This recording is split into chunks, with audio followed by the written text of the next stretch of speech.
Hey there, I'm Sarah Zarella, a portrait and wedding photographer and your host for Wedding Secrets Unveiled. This is a podcast where we cut through the complexity of wedding planning, leaving you with everything you need to know directly from the industry experts. If you want to simplify your wedding planning while having fun, of course, you came to the right place. Join me while I guide you through your planning, starting from your engagement to your big day where you say, I do. After photographing for the past 19 years, I am sharing with you tips and tricks to cut through the excess noise because I believe from the moment you said yes, your planning experience should be a magical time in your life. Here you will find episodes that are fun, stress-free, and straight to the point with a fresh, honest take on the reality of what you really need to know about planning your perfect day. Let's dive in.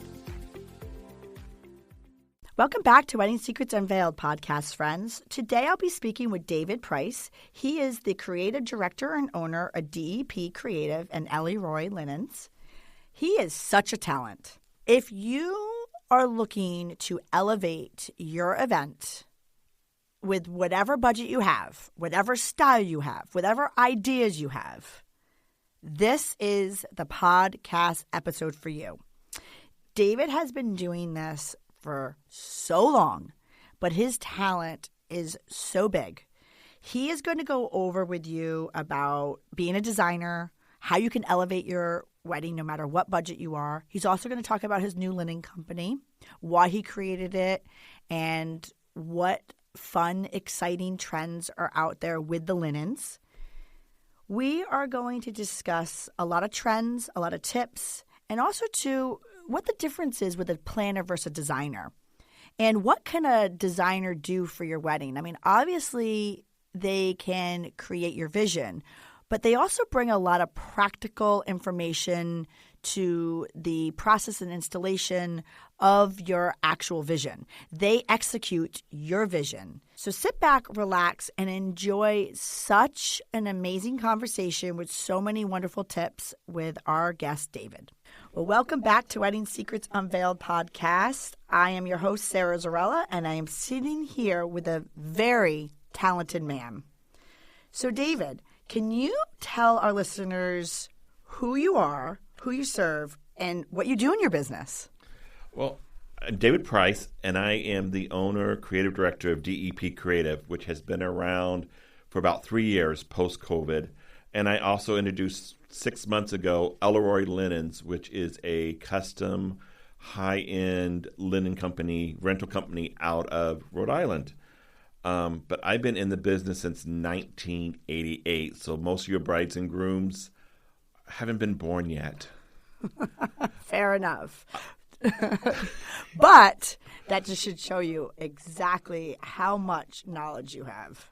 I started before Pinterest. I started before the honest internet. It was dial-up AOL. It was before when I started. I would call myself a creative event designer. I used to be a planner years ago, but I'm not into logistics.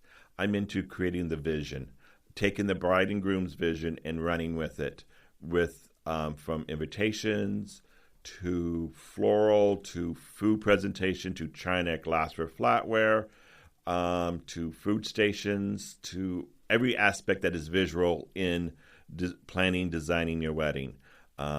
Did you realize that early on when you first started that that's the direction you wanted to go into, or is it just kind of what kept you keep moving and keeping it fresh for you? Well, my degree is in theater design and business administration. At that point, to get into hospitality, you went into hotel management or culinary. None of that excited me. Yeah. And I didn't come into this until I moved to New England and realized what weddings were. I'm from the Midwest, and weddings were you got married, you went to the church basement, you had punch and cake, and that was done. Maybe catered event. It was not until I came out here and I realized, wow, this is like theater production. I could design a wedding, and it's a little theater production, and I'm done. And not to totally cut you off right now for our listeners who don't know David Price's work, that's exactly what you do. It's production. I mean, we know when your hands have been in an event. So it's interesting that you said that I didn't even know that your background was in theater because you can see it in your work. Oh, thanks. Yeah. Yeah. I mean, I have done weddings for 10 people, and I've done galas for 1,200, which is more than my hometown. I'm from a town of 1,000 people. So at one point I did the Governors Association gala for 1,200 people, and I could feed my whole hometown in the tent. Fair enough, right? So then you realized early on, well, like you said, you got into hospitality. Then you realized that you wanted to be more in the production and the creative end. So where did you go from there with your career? I first started as caterer. I worked for Blackstone Caterers when it was out of Central Falls. And I was hired to do their buffets, design, overall creativity, bring them into the, at that point they were doing sit-downs and funerals, and they were not doing buffets and stations. Stations were brand new back then, and that was in the 90s. So I started then, and then I was always a florist. I've been a florist since I was 16. And it just kind of fell into the whole flower business. And the flower business went into linens, and then I had the food background. And it just, visually, some weddings were missing the whole overall concept. When I started, your choices of linens were polyester, cotton, and damask. And there were some companies out of Boston that you did the custom. So the whole wedding industry, the event industry has developed throughout the time. I mean, it has really become a more interior design, a more elaborate production than it was in the 1980s and 90s. And you know what, too? I've even seen it really, I mean, obviously, just like yourself, I mean, you've been doing it longer than me, but I'm up there. I'm going on 22 years myself, but I've seen it, and even in the last 7 years, really take a huge, like the pendulum has really swung into the, where it is just even more elaborate. Like what I mean by that is like, of course, there's been a lot of trends, and the weddings are turning into productions, and events are just absolutely beautiful. There's so many different varieties, but even lately, and I don't know if that is just like the generation that's getting married right now, or the use of Instagram. I mean, granted, that's been around forever, or TikTok, but I have just seen, or people like yourself, I mean, that are just bringing a lot more to the table. I mean, the reason why I approached you to be on my show is, which we'll talk about a little bit later, is the linens that you're doing. I mean, I just feel that there's just, I guess, an elevation going on, even more so in the last few years. Have you been noticing that at all, or not? Because you've always been that trendsetter. I've been noticing that it goes through cycles. I mean, linens for a while were, basic, and then you got more elaborate, more custom. And then lately, if you start noticing Instagram, prints, patterns, textures have been very high lately. And it's following the interior design trend. Everything follows home decoration. I mean, for a while, a couple of years ago, everything was whites and creams and blushes, which also goes with the gray tones that everyone's doing in their homes. Now you're noticing prints, color. I know that if you start looking at some of the florists that's been in the Rhode Island area, colors this year, bright colors, yellows, pinks, purples, lavenders, compared to 2 years ago, everything was white and green or blush. So, but in another 5 years, we might cycle back into whites and creams and blushes. Everything's a cycle. I mean, right now I'm doing a wedding that has a mid-century theme. Who would have known 4 years ago that mid-century was going to be a style? It's something that you went to your grandmother's house and went, oh, she decorated her house in 1960, hasn't changed it, but now it's a style. Yeah, and you're spot on with, for example, the other day I just did a branding session for a woman that does custom kitchens, and I was just talking to her. I said, the whites were really popular 10 years ago, and now it's like the colored islands and the blue islands. I'm like, where do you see it going now? And she's like, oh, mahoganies are coming back. And we're going to start to see that in the wedding industry, because it does. The fashion, interior design, it all follows trends, and you start to see it come into our industry. So before we kind of just dive right into everything and give all of our listeners a lot of great tips and great knowledge for this episode. Can you explain your companies right now for our listeners before we get into all your wealth of knowledge? DEP Creative is an event design company. We produce weddings and social events. I do weddings, galas, and private affairs, anniversary parties, birthday parties, anything like that. And then I also help a lot of planners do the production end of it. They might have the vision or they have come up with a vision, but I will help with them with the tent location, the space planning, the floor plans, tweak it a bit, more detail it, because a planner who is also a designer has a lot on her plate or his plate. So I have kind of worked with them a lot, helping them in the production end of it, because that's where some of my strengths are.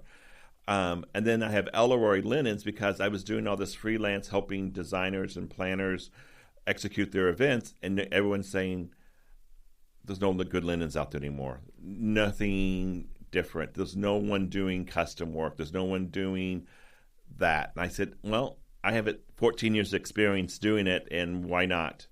So 6 months ago, I opened up Elleroy Linens, and it's flying out the door right now. They're beautiful. Oh, thank you. Like, absolutely stunning. But everything you do is beautiful, but they're beautiful. So for our listeners, definitely hop on there and check out David's new company. Where can they find the linens? Right now, you can get through depcreative.net. Elleroy's website since we're only 6 months in, is not up. But we can always show you everything. We have everything in the studio, and we can have appointments and meetings for people. Perfect.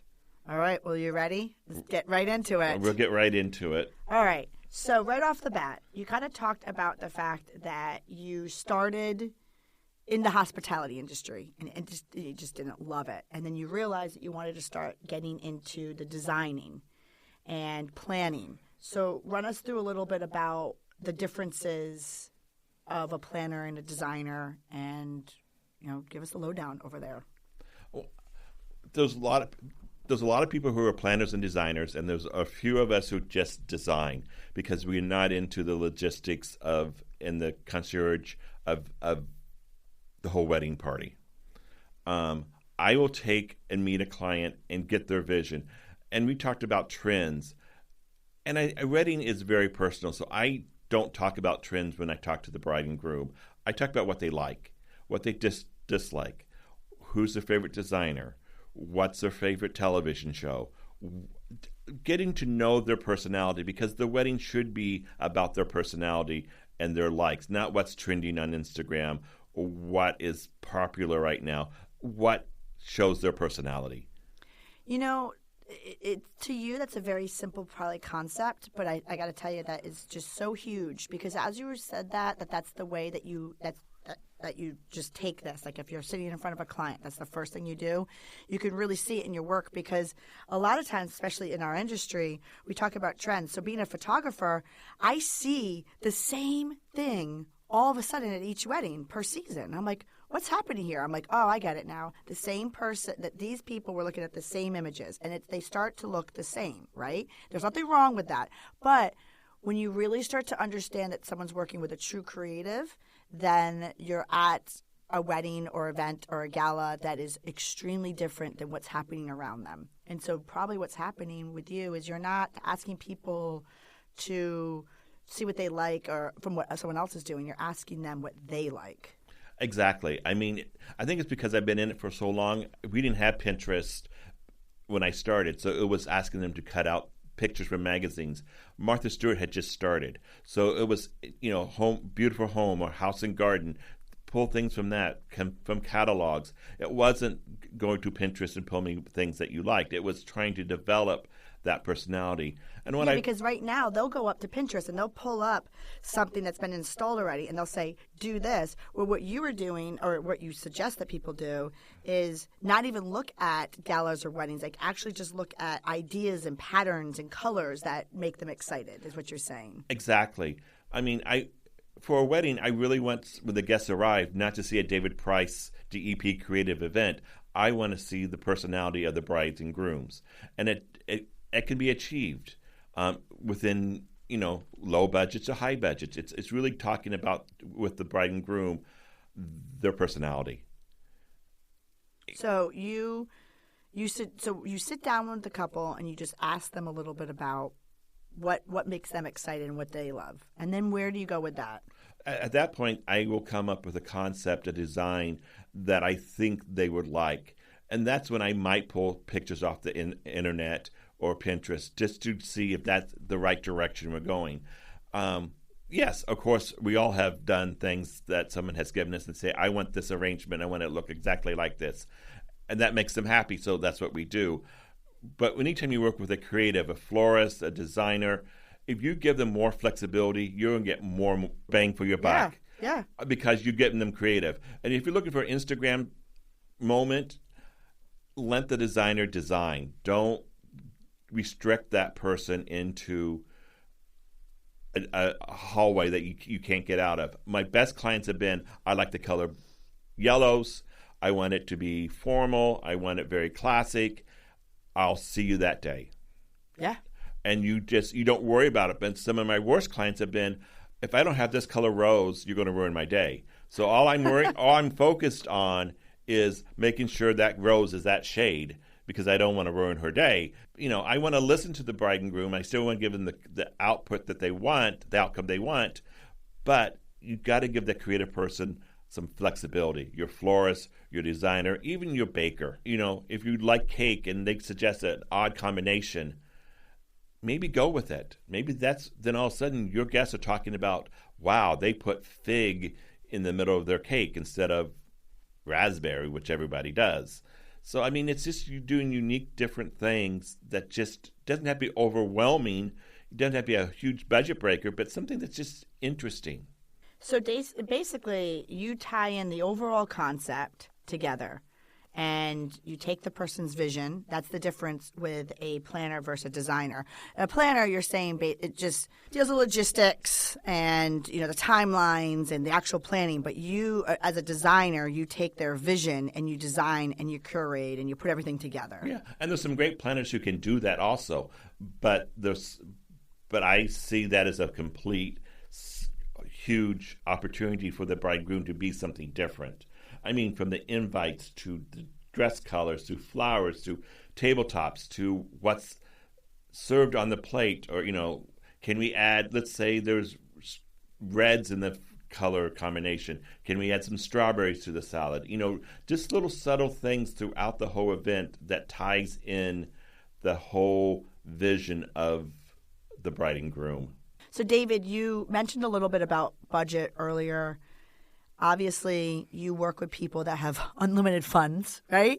But there are people out there that really want a nice execution, a nice production, and a nice design that might be a little bit conscious of what they have to spend. What's your thoughts and suggestions for these listeners that are in that scenario? Usually, I can work within any budget depending on what you want done. I've had a client that I had an unlimited budget and I broke the budget. And then a perfect example is my niece and nephew, my nephew's getting married, my niece-in-law, and they have a very low budget. We're even using disposables. But the aspect of it is I'm tying all the disposables together. It's all going to be craft paper. I'm buying labels. I'm branding it with their monogram. So, those ways that you can take your budget and still have a consistent through line in your design. Oh, wait. Do tell about this disposable design here. Believe it or not, it's in Illinois, and it's at the Illinois State Fairgrounds in what used to be the poultry building. Okay. So now we've named it the Chicken Coop. I love it. And we're doing feathers, and it's the Midwest, so boho is still kind of popular. As I'm going to talk about trends later, boho's kind of on the way out, but you got to know your regions. In Midwest right now, boho is in. It's kind of boho. It's feathers. It's dried, and it's a barbecue feel. But every station has a disposable that fits. Designed for that, like the tacos are going to be in a paper boat. The brisket chili is in a branded monogram paper cup, but everything is brown. All the disposable silverware is black.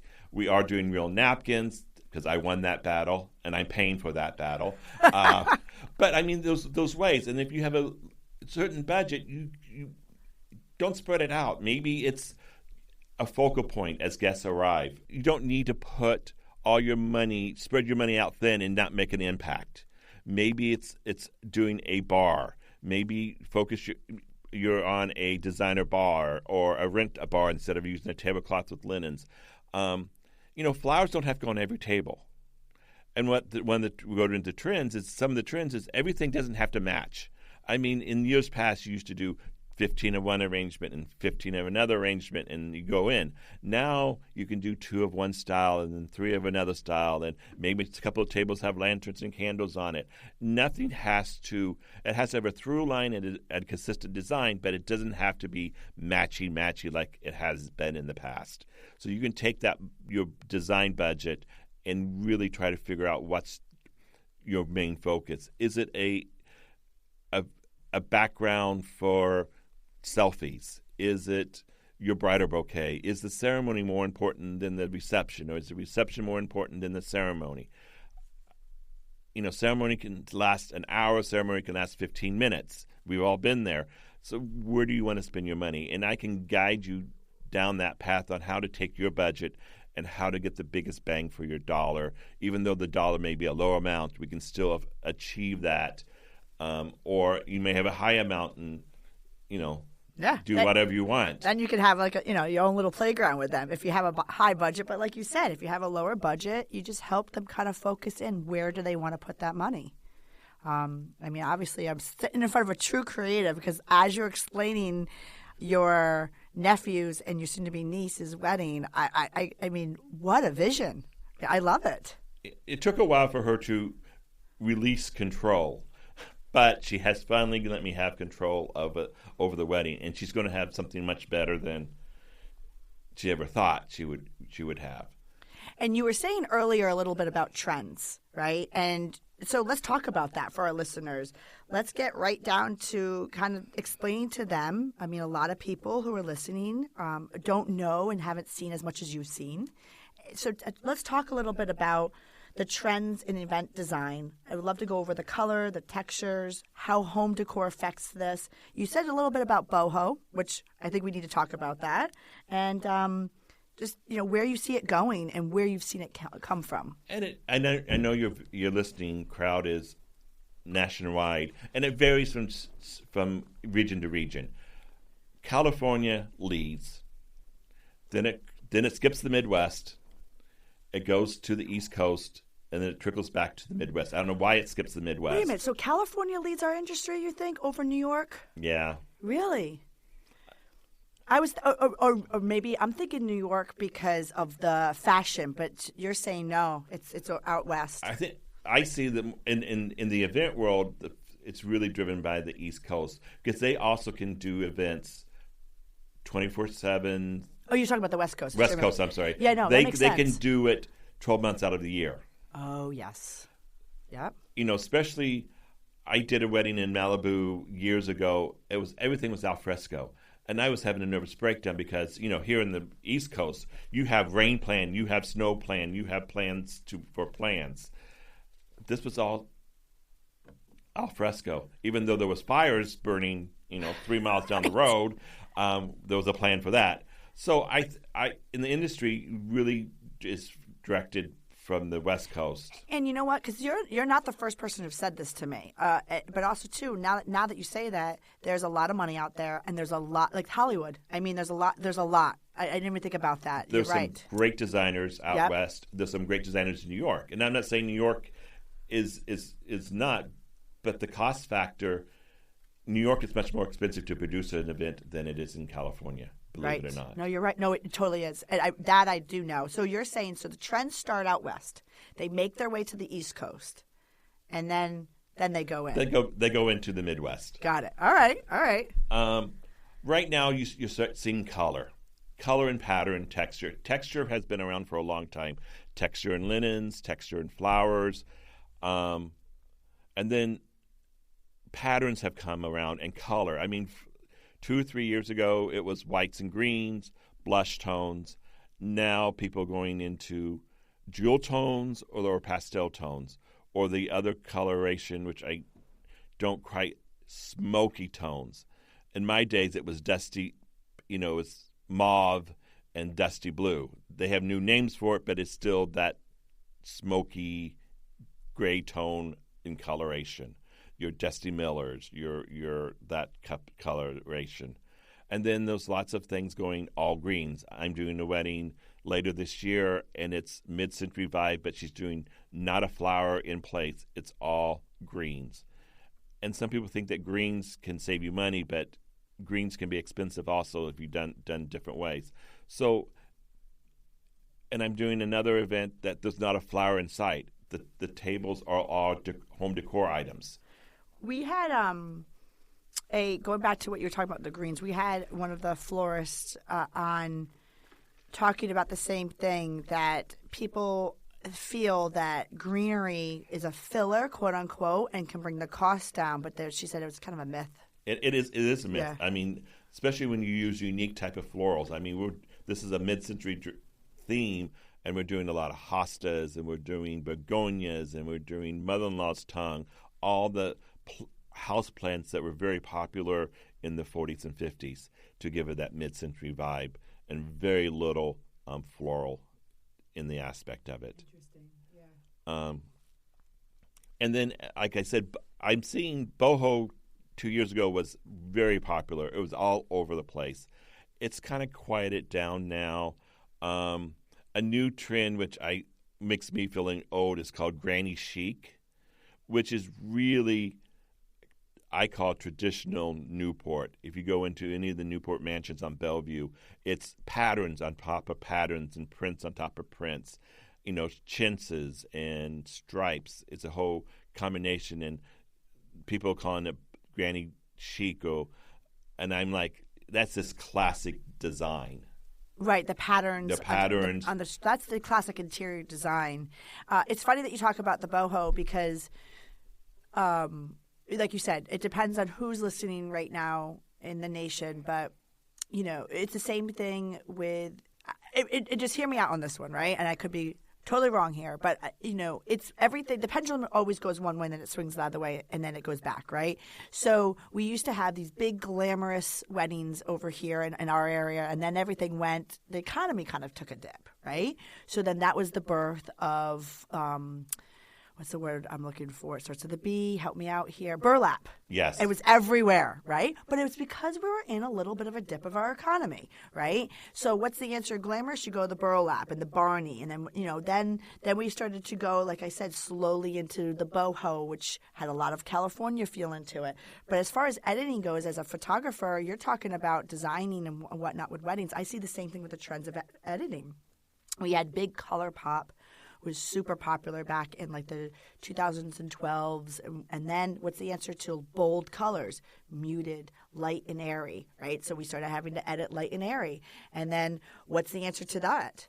Opposite of light and airy is dark and moody. And that was the birth of the boho era, right?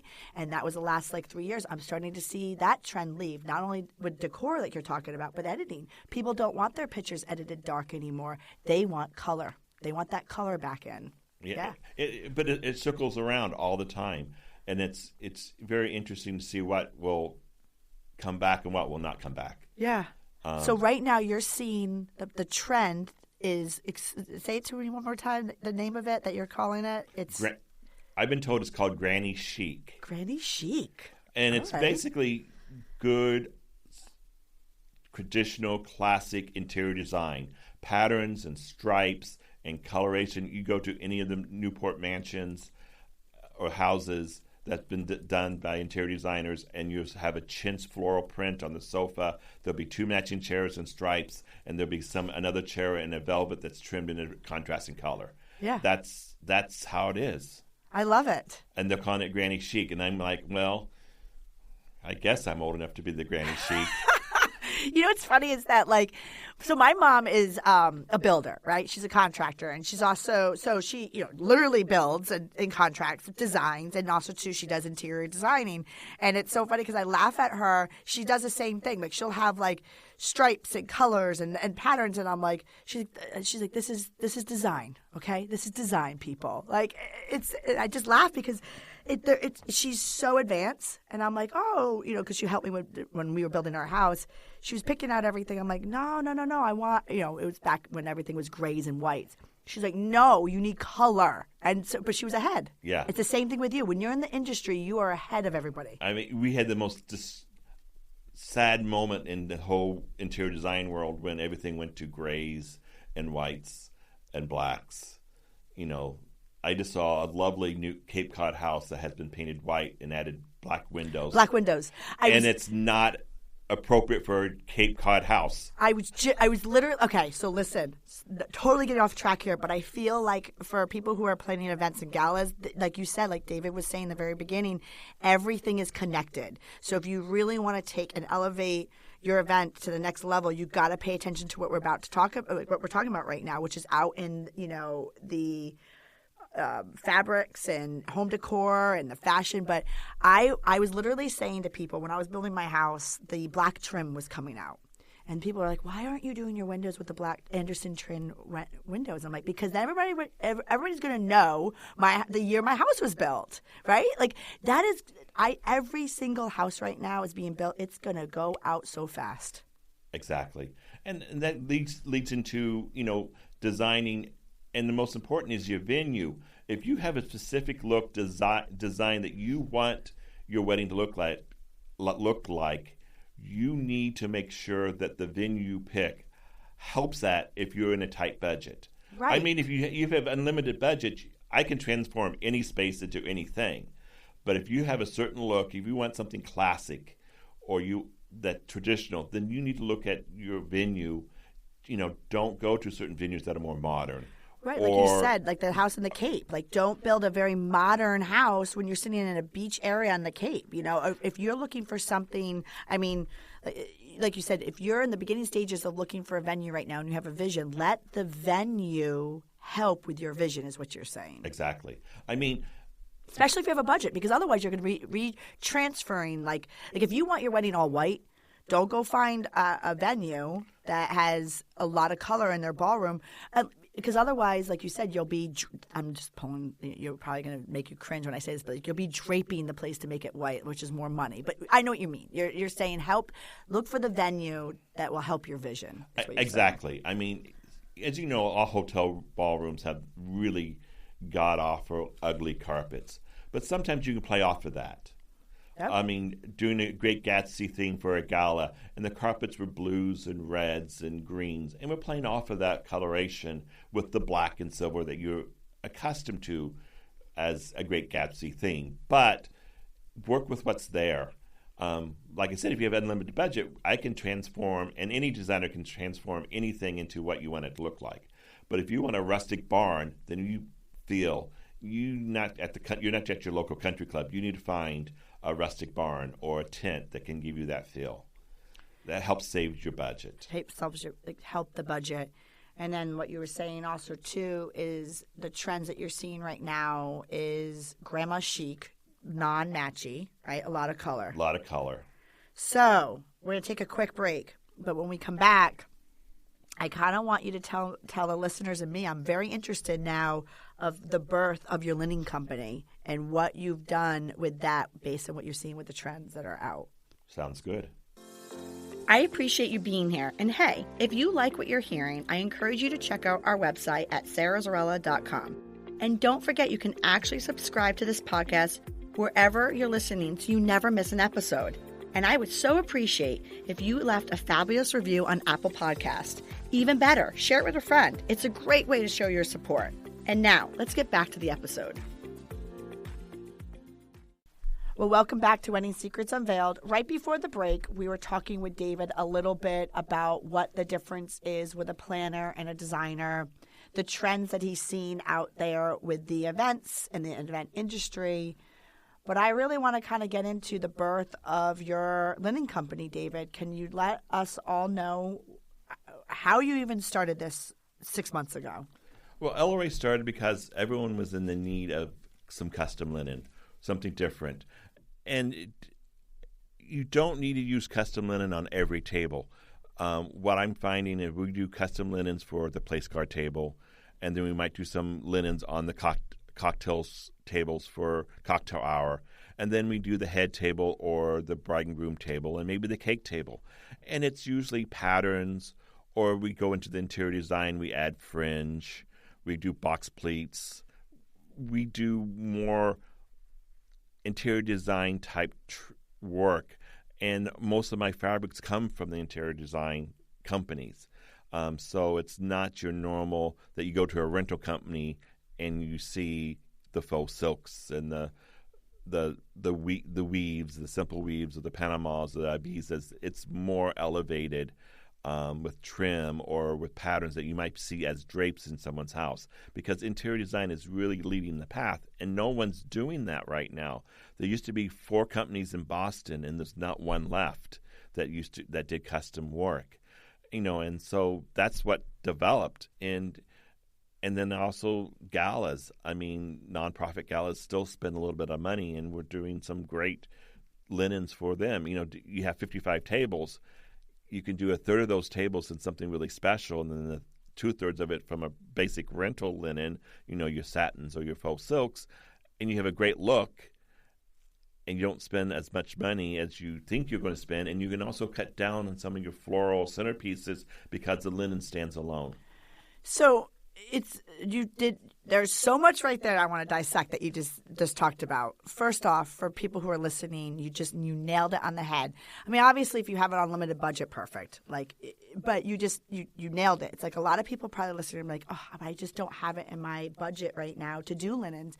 Sometimes when you start to bring in elements of decor, and people don't realize this, that's why they have to go to a designer, is you can save in another area. Like if you have a nice, beautiful tablescape with linens, you don't need to overdo it with flowers. Or sometimes, if you don't do linens, you might need to do the flowers. Like what I'm saying basically is they should just talk to you, no matter what budget it is, just to see if it's even a possibility to elevate with the linens. I got to say, one of the reasons why you're sitting in front of me is obviously I've known you for many years. I've known your work.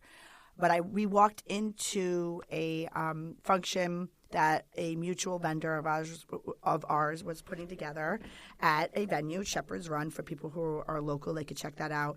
And I was looking at the tables, and there was linens on the tables. This is before I even knew about your new company. That was the night I learned that you started your event. I knew your event company, your linen company. Sorry, and I saw it. I saw it, David. It was just different.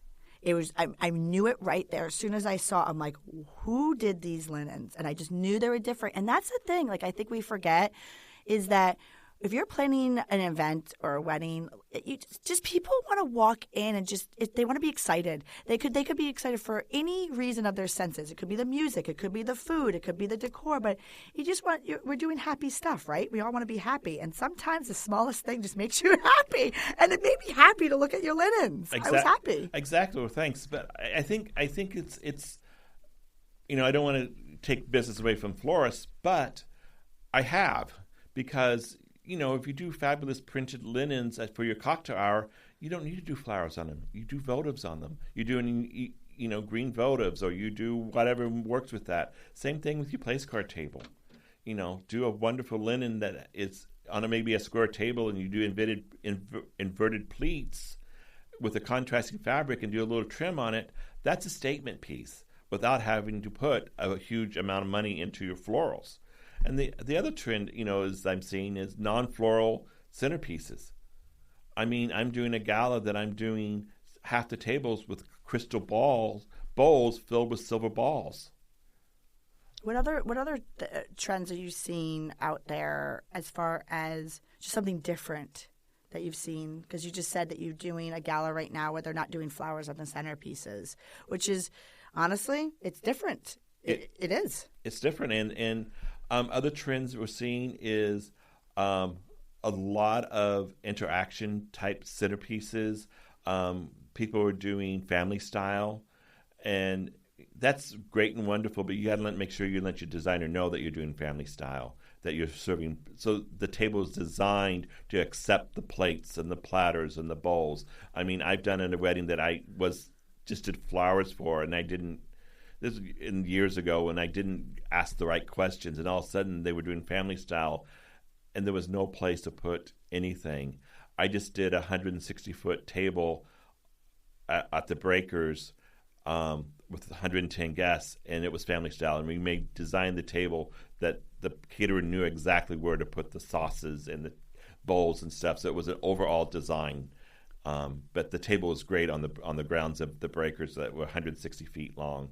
I wish that I had you on my wedding. It's so funny that you just brought that up because when we were first talking, you said I sit my couples down. And I say, what's important to you? Well, one of the things that was important to me is just, I don't know where I came up with it, just was, right, is just that the guests are family. And the guests, like, meaning they feel like family, whether they're friends or family. And I was like, well, what can I do with that? I'm like, family style. So I served everything family style. But you're right. We designed, so I didn't have centerpieces. I mean, I had flowers mixed in, but I had crates and wine crates that was going to serve the food basically on different levels so people could be served family style. But my point is, it's funny that you say that because there's installation sometimes. It's the execution is what I'm trying to say is something that you have to think about when you do things. So like you said, if you're serving your food family style, you got to let your florist know, right? I mean, you can't have a centerpiece.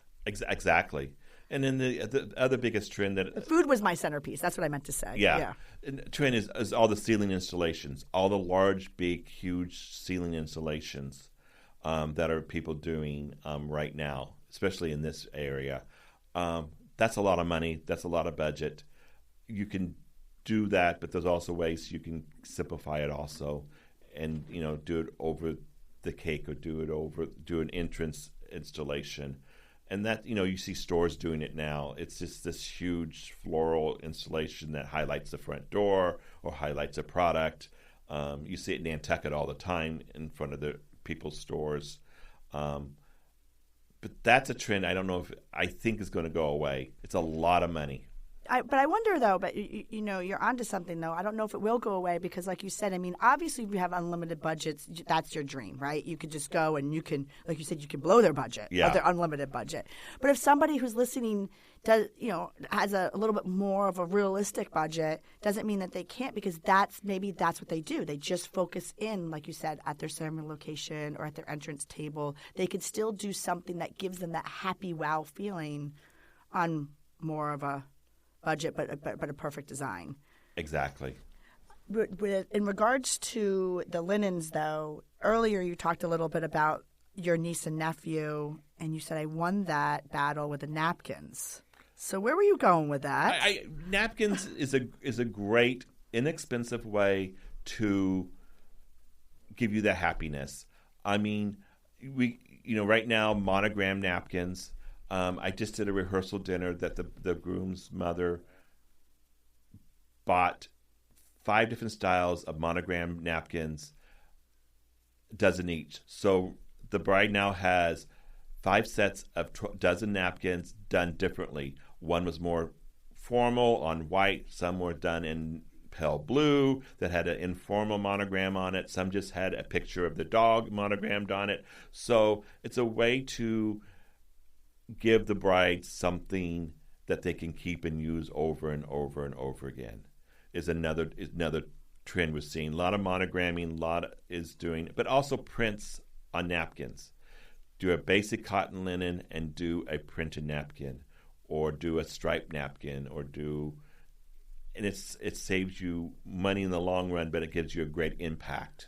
And also, too, there's a great tip right there. As far as the napkin goes, if you spend some money on your event, people always think, okay, it's for the day. But if you get something that you can use over and over again later on, then it's almost worth the investment. Like you just said, the napkins with their monograms. Now they can have that when they host a holiday dinner or another event later on in the future.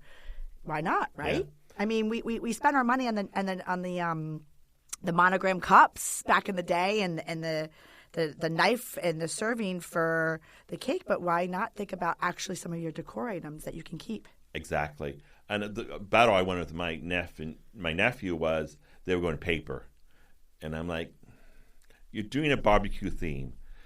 You need to do cloth. Right.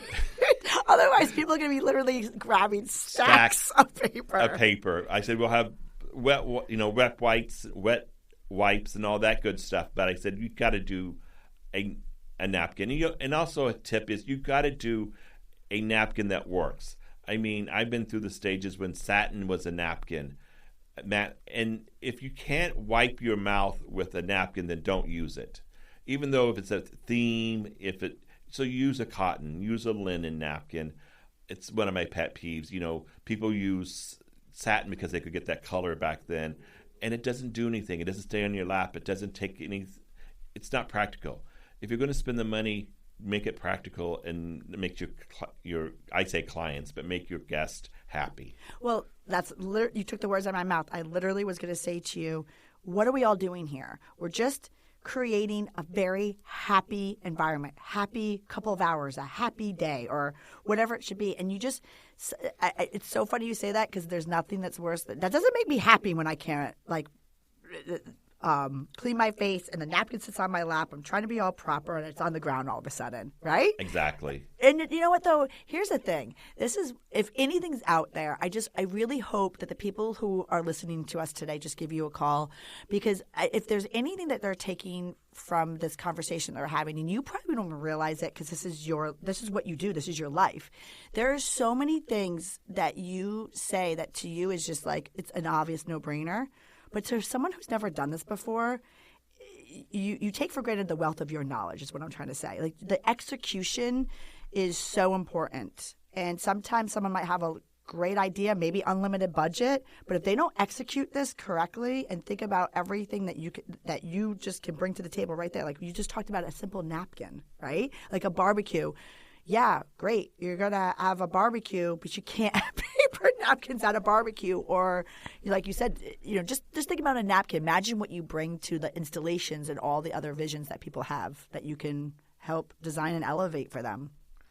I also look at it is, what do you do at your home if you're having, 6 people, 8 people, 12 people for Thanksgiving, for Christmas, for a birthday? What do you do? And then that's what you want to do 10 times for your 120 guests or your 150 guests. You got to think how you would handle that your 6 closest friends, 8 closest friends, at your home, and you're just going to elevate that to 120. Your linen company, you talked a little bit about the custom. There's not many companies doing custom. When you say custom, are you physically making linens for somebody for their event, or do you just have like your own custom linens? We do 3 things. We do what we call foundation, which is basic, what everybody carries. Your faux silks, your cottons, your satins, your burlaps, all of that. That's what we call foundation. Then we have curated. It's items that I have in inventory that I think is trendy, that will go anywhere. We have limited stock in it, but it's enough to do cocktail party, cocktail tables, the head table, maybe the place card table. That is in sync right now with trends or coming trends. Grandma chic, granny chic. And then I have custom. I mean, we did a wedding, New Hampshire, 100 guests, private home. Everything was custom. And, velvets and more you would look at it, and some of it was like upholstered rate material because it was just that richness of it, and completely all custom. Yes. So we do all 3 things. I love the custom aspect of it, but we do have a curated line, which is very reasonable, that we have inventory in, and it is trending right now. Yes. And I can tell you, just before we go on to our next question, that I'm dying to ask you a little bit about when it comes to designers. But can I just say one thing? Nothing bothers me more than photographing a wedding and I can see the creases of the linens where they were folded. and I can't. Yeah. Sometimes it's just the way it happens. I But know. we try not to. I know. And then I we know. also add a service that we can steam the whole wedding. Well, that's what I was getting at. I'm like, so obviously for somebody that has a little bit better of a budget, it's just worth it. Just, I mean, there's nothing. You spend all this money on all this beautiful. I'm not saying it happens to your linens. I'm just saying in general, it's worth maybe asking your installer or the designer to say, what can we do about making sure the creases, because it happens. That's how they're packaged up and they're delivered. But you have that service. We have that service that we can completely steam, press everything on site. I love it. You know, especially if you have a certain, level of expectation. Correct. Right. You know, there's a level of expectation. I did a wedding last summer, and they did 100% Irish linen. I don't care what you do with it. You look at it, and it wrinkles. Right. So we pressed and steamed it and put it on the table for each 22 tables. So we can do that. Yeah. And I'm sure, especially with some of the clientele that you work with, they have an expectation, and they may not think of the execution, but that's just a little tip. It's worth the steam. It is. So, that can be done for, anybody. David, can you tell our listeners about the area that you serve? I serve all of New England. I mean, I've worked in Florida. I've also done California. I've done Malibu. I've done Miami, Fort Lauderdale, and I do New England. So I do travel. But if you're looking for someone locally, some hints from a designer to a client that we would love you as a client is, we all know that you're interviewing different designers. That's fine. Be honest about that. Let us know who you're meeting with, what type of look you want.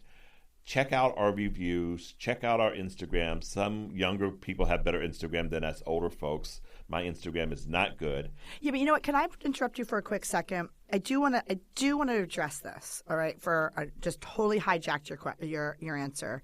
Instagram. Yes, for people who are planning an event, definitely look at Instagram. But what I think people are missing is there's a lot of smoke and mirrors, okay? So you could have someone with great talent and they're just busy and they don't have time to go on Instagram. Or they are been doing this forever that they don't need to go on Instagram or they don't want to. They don't know how to do it. I just want people to understand that like you're a pure talent, and like you said, you just said it, like, oh, my Instagram is, not up to speed. Same thing with me. Like, I'm too busy to be posting on Instagram. I just want people to understand. And I also see some people who are very new, don't know what they're doing. I've worked with them. I'm like, this person's a hot mess. I'm not trying to be negative or insulting, but their Instagram is like stellar. You would never know. So I just want people to understand that there's more to just the visual of the social media. Exactly. Ask the venue. Ask your planner. Ask your caterer. Ask your friend. Ask your friend's mother who goes to every wedding in your town. Who do they like? Who do they not like? And then ask the designer to give you a quick proposal. Not a detailed one, a quick proposal. Everyone is busy, and good designers are always busy. But if you give them a chance to give you a quick proposal with some visuals and a price, then you can make decisions out of the 3 people you interviewed. And then at that point, once you pick that person, ask them for a detail. Because now they're working for you and not working trying to get your business. That's really smart, too, because people need to understand they can't expect this very detailed proposal for someone who's busy. When they're hired and they're working for you, yes, absolutely. Yeah, once you hire me, I'll cross all the T's, dot all the I's. But before you hire me, I'm going to be hesitant how much information I'm going to give you as a designer, because I don't want you to take it and shop it around. Bingo. And that's just a fact of life. And yeah. I'm not telling you inside secrets. No, but but it is inside secrets, because for someone who's going to call you right now, they have no clue. No clue. So it is inside, because, yeah, you're right. I mean, they're hiring you for your ideas. Exactly. And if and I'm not going to, and I know if you're shopping, I also know who my competitors are too. Right. And what their strengths are. And as I don't want someone to come into an event saying, "Oh, David Price did this event because it has a certain look and style," because I want it to reflect the bride and groom style. We all have our style. As you went into that event, you knew it was one of my styles, and I tried very hard not to make. Well, you know what, though? I knew it was one of your styles not because of the visual, just because of the elevation. I just knew. And it was in this particular event that we're talking about, you only did the linens, but I just knew. As soon as I saw your card on the table, because granted, David doesn't leave his cards at the tables if he's working for you, but this was a vendor event for us. I just knew, as soon as I saw, I'm like, oh, this is David Price. So, I mean, and then once you pick a designer or a planner or a caterer, I say this anything, and you had the other two you did not pick, be the big boy, be the big girl, shoot them an email if you don't want to talk to them live and say, thank you for your time. We are not interested. We are not going to be using you for our wedding. Oh, my God. I love that because you know what? That goes a long way. Thank you. Please, like anybody listening, for all your vendors, if you don't pick them and you talked with them, just pay it forward. Let them know. We're not insulted. We just know that door has been closed and you've moved on. And even if you don't hear back from us, I usually shoot people a thank you for letting me know, but just letting people know. That's it. Yeah, especially because I can only do so many in a month, in a week, without jumping off the bridge. And then right. that is released, then I know that I'm not. It doesn't hurt my feelings. That you didn't pick me because it's all about it's about personality, and that's what I say. This is the whole thing that I used to do when I was planning. It's about photographers. I would never force a photographer on a bride and groom. It's all about the personality because that photographer is in your face. For 8 hours, and if you don't like them or you don't like how they look, you don't like how they speak. There was a fabulous photographer in Newport years ago. He has a huge presence in a room. His photography was absolutely fabulous, but you could see him when you walked into the room. And sometimes the bride and groom didn't care, but then the son was like, he is too much of a presence. I need to be the focal in the room. And when you got to match them. You got to match them. And I would always stay out of picking a photographer. Right. Unless there was someone that I was on the shady side and I knew they were on the shady side and I would lead them down another path. And music. Yeah. That's such a personal opinion that I had as a planner. I always stayed away from it. It's all about personality. Exactly. And skill and style. I mean, formal. I mean, I go back to the days before digital, and it was all film. Yeah. And so you knew which photographer gave you great film and which ones had trees coming out of their heads. Right.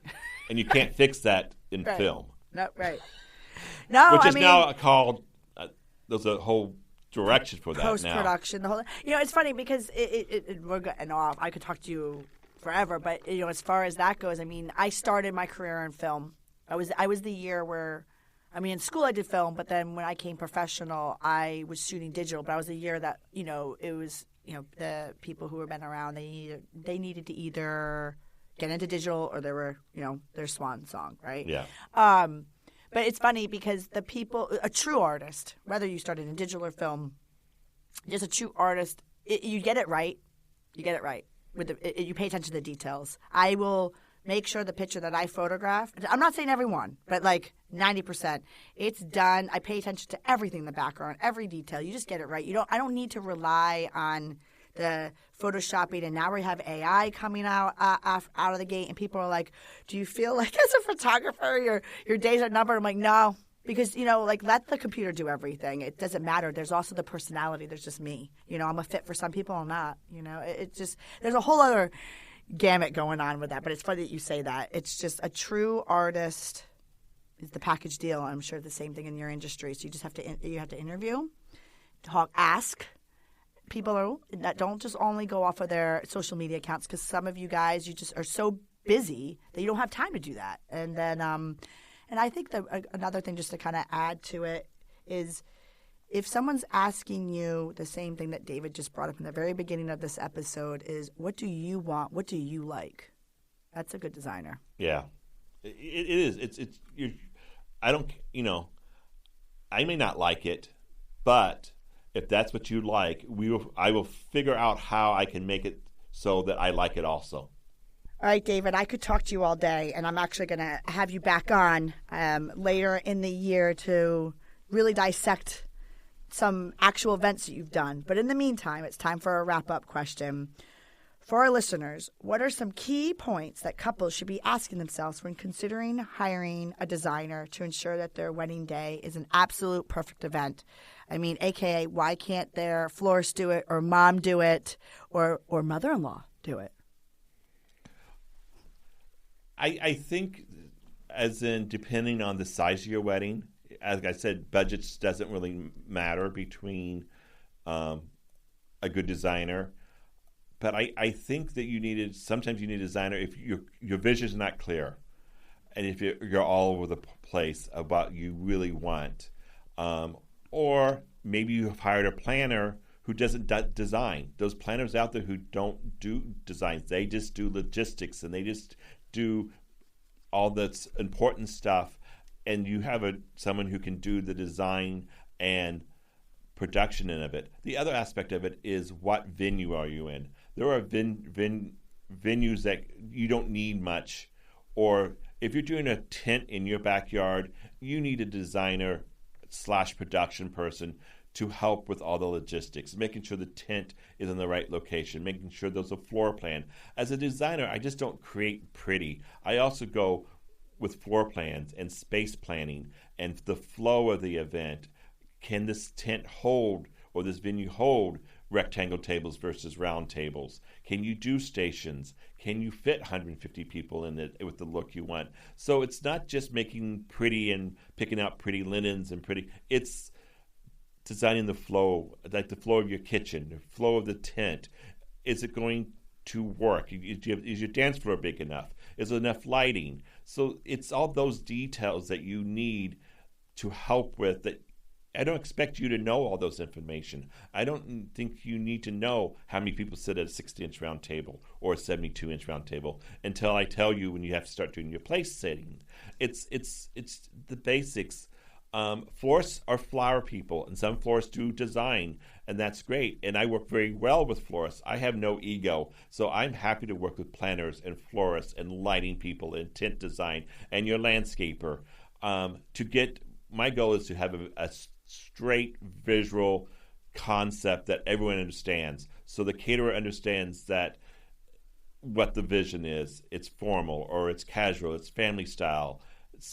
That's what a good designer does for you. And that's, if you're really confused, I can do it, and there's other designers that take your Pinterest and come up with a plan for you and just send it back to you. And if you're a DIYer, you can do it yourself, but you need guidance. I mean, I have done multiple houses interior design, and when I do my own house, I hire an interior designer because I can't make a decision for myself. There's too many options out there, so I need someone to guide me down the right path. My best friend, who is an interior designer, I do that same thing for him. He's just building a new house, and he sends me his stuff because we know too much, and we have to limit it, and we have to get out of our own heads. And sometimes a designer can do that to a bride and groom, and that you enjoy the process of being married and having the wonderful engagement party, and leave the detail and the execution of the design to professionals. Yep. You took the words out of my mouth. Well, thank you so much for joining me on this week's episode of Wedding Secrets Unveiled. You helped our listeners become one step closer to their stress-free wedding planning. Can you tell everyone where they could find you? I can be found at depcreative.net, and curate at Elleroy.net is where you can find me. And for our listeners, I will have all of David's information up on our episode show notes, which you can find on our blog and also on our podcast page, which is at sarahzarella.com/podcast. Well, thank you, David. Thank you. Thank you for listening to Wedding Secrets Unveiled. I appreciate you being here. And hey, if you enjoyed this episode, I want to tell you something. I encourage you to check out our website at sarahzarella.com. We love photographing while having fun, of course. Check out our podcast page on our website for our show notes along with upcoming episodes with your local wedding experts. Listen in as we help you plan your epic event. And don't forget that you can actually subscribe to this podcast wherever you are listening so you never miss an episode. I would so appreciate if you left a review for us on Apple Podcasts. Even better, share it with a friend. It's a great way to show your support and let us know what you think. If you know any wedding experts that would like to be a guest, we have a link directly on our website where they can let us know. Thank you for listening.